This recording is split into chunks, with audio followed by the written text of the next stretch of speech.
Սաղմոսներ, գիրք առաջին, 4-րդ գլուխ, իրիկնային աղոթք օգնության համար։ Կանչելուս պահին ինձ լսիր ով իմ արդարության Աստված, նեղությանս մեջ ինձ ընդարձակեցիր, ողորմիր ինձ ու լսիր իմ աղոթքը։ Մարդկանց որդիներ, մինչև երբ եք իմ փառքն ամոթի վերածելու, ունայնություն եք սիրելի ու կեղծիք փնտրելու։ Բայց իմացեք, որ Տերն ընտրել է իր սրբին,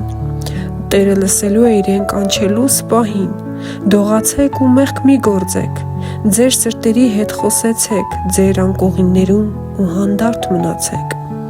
արդարության զոհեր մատուցեք ու ձեր հույսը Տիրոջ վրա դրեք, շատերն ասում են, բարինով ցույց կտամ մեզ, ով Տեր, քո երեսի լույսը մեզ վրա բարձրացրու, ուրախություն դրեցիր իմ սրտում նրանց ցորենի ու գինու առատության ժամանակից ավելի,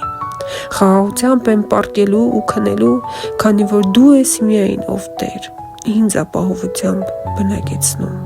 ամեն։ Իմ շատ սիրելի Աստծո ժողովուրդ, իմ քրիստոնյա ազգ, իմ ընթերցող և իմ հետևորդ, թող օրհնյալ լինես ամեն տեղ, ուր ոտք դնես և որտեղից որ դուրս կգաս, թող Աստծո օրհնությունը ամեն մեկիդ վրա լինի, ձեր ընտանիքներում և ձեր որդիների վրա լինի, Հիսուսի զորավոր անունով, ամեն։